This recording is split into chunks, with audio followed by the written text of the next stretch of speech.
Hello दोस्तों, स्वागत है आप सभी का। आज का जो प्रश्न था वो वर्क परमिट को लेकर और कुछ हद तक जो वीज़ा वाली चीज़ें होती हैं उसको लेकर है। तो विदेश में जाके वहाँ पे कार्य करना, इन चीज़ों को भी आज कनेक्ट करने की कोशिश करेंगे। मेजर जो फैक्टर था वो यही था कि केतु की दशा कैसे प्रभाव करती है। इस कुंडली में अगर आप ध्यान से देखेंगे तो केतु जो है वो बैठे हुए हैं नवम भाव में। केतु का नवम भाव में बैठना बहुत बुरा भी नहीं कह सकते। सूर्य की राशि में बैठे हैं तो वहाँ पर वो किसी न किसी रूप में अपने आप को सूर्य की तरह प्रस्तुत करेंगे। दूसरी बात है कि केतु भाग्य भाव में स्पिरिचुअल थिंग्स की तरफ नेचुरली खींच के ले जाने की क्षमता रखते हैं। इसीलिए राहु का नौवें भाव में बैठना उतना शुभ नहीं, लेकिन केतु फिर भी अच्छा कह सकते हैं। अब केतु जो हैं उन्हें फल करना है, एक तो सूर्य के हिसाब से और दूसरा शुक्र के हिसाब से, क्योंकि केतु इस कुंडली में शुक्र के नक्षत्र में बैठे हुए हैं, जिसकी वजह से केतु के पास छठे भाव और लाभ भाव का भी कहीं ना कहीं एक रोल नजर आता है। नवांश कुंडली में केतु फिर से 5 नंबर की राशि में बैठे हैं, इसका मतलब है कि ग्रह वर्गोत्तम है। अब देखिए, केतु की दशा जहाँ तक चल रही है तो सबसे पहली कंडीशन, क्योंकि 9th हाउस लंबी यात्राओं वाली दशा है एक।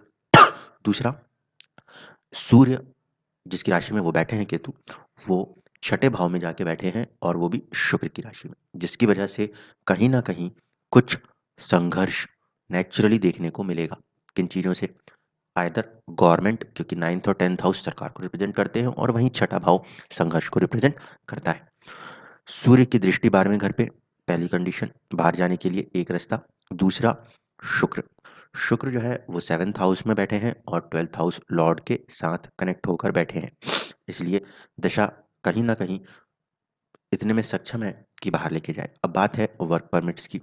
जब केतु की दशा के अंदर हम बाकी दशाओं को देखते हैं तो इस समय आपके ऊपर केतु की महादशा में चंद्रमा की अंतर्दशा चल रही है।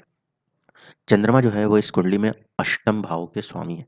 ऐसे स्थिति में अकेले रहना, परेशान रहना, चीज़ों को काफ़ी हद तक डिले करना, अचानक से वाले काम भी होंगे लेकिन डिले वाले काम भी होंगे, ये सारी चीज़ें चंद्रमा के प्रभाव की वजह से अभी देखने को मिल सकती हैं। तकरीबन तकरीबन मार्च के बाद से लेकर ऑलमोस्ट अगस्त तक का जो पीरियड बनता है उसमें मंगल का प्रभाव नजर आता है। मंगल जो है वो इस कुंडली में राशि परिवर्तन करके बैठे हुए हैं। ऐसे स्थिति में मंगल जो है पंचम भाव में भी कहे जा सकते हैं और मंगल के पास पंचम के साथ साथ 12th हाउस का भी आधिपत्य है।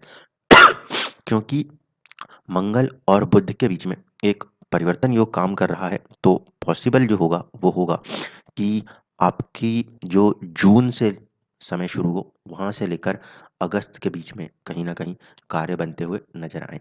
वर्क परमिट वीज़ास जिन चीज़ों के लिए आप अप्लाई कर रहे हो वहाँ पर, यानी ऑलमोस्ट अगर हम कहें तो जून या जुलाई के बाद से थोड़ा सा जो मूवमेंट्स हैं इन चीज़ों को लेकर वो बनते हुए नज़र आ सकते हैं।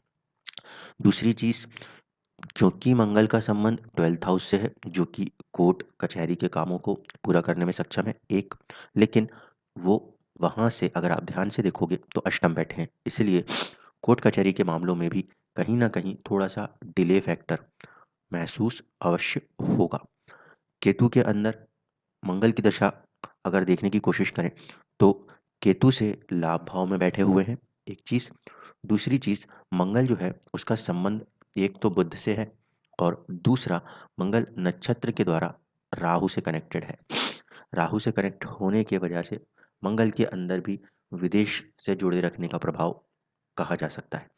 चंद्रमा के अंदर पुनर्वसु नक्षत्र होने के कारण गुरु का प्रभाव है। गुरु का जो प्रभाव है वो 1st हाउस और 4th हाउस को कनेक्ट कर रहा है। प्रॉपर्टी, आपका घर बार, आपकी हेल्थ, आपकी पर्सनैलिटी, इन चीज़ों को चंद्रमा प्रभावित कर रहा है। आने वाले वक्त में जब मंगल का प्रभाव होगा तब कहीं जून जुलाई के आसपास जाके, क्योंकि राहु से संबंध है तो विदेश प्रभाव और मंगल का खुद का संबंध 12वें घर से भी है। ऐसे स्थिति में उसका जो प्रभाव है वो कहीं न कहीं किसी न किसी रूप में आपके कार्यक्षेत्र को प्रभावित करते हुए आपको किसी प्रकार का कोई भी वर्क स्टार्ट करने की सिचुएशन दे सकता है। क्योंकि मंगल इस कुंडली में बुध की राशि में बैठकर 6 नंबर और 3 नंबर के बीच में एक संबंध वैसे भी बनाएगा, और दूसरी बात है कि मंगल की चौथी दृष्टि जो है वो कार्यक्षेत्र पर वैसे भी है। ऐसे स्थिति में कहीं न कहीं जब मंगल की दशा प्रभाव चलेगी, तो कार्य क्षेत्र के अंदर भी कोई न कोई प्रभाव आपको देखने को मिलेंगे।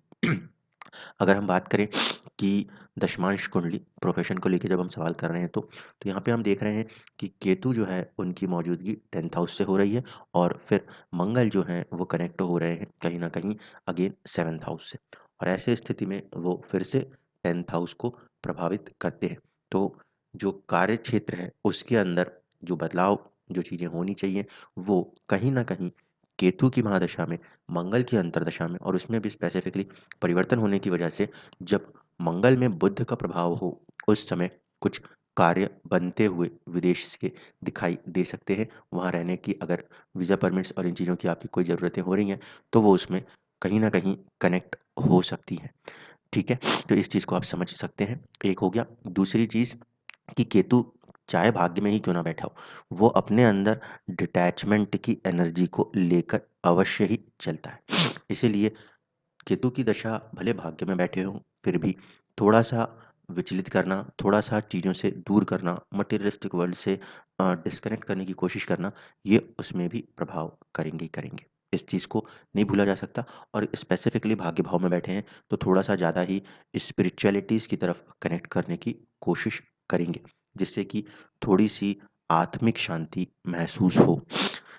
दूसरी एक इम्पॉर्टेंट बात, क्योंकि सूर्य छठे भाव में बैठे हैं, इसकी वजह से केतु की दशा में उसका राशि स्वामी संघर्ष के भाव में बैठने की वजह से जीवन में थोड़ा-सा ज़्यादा ही संघर्ष देखने को मिल सकता है।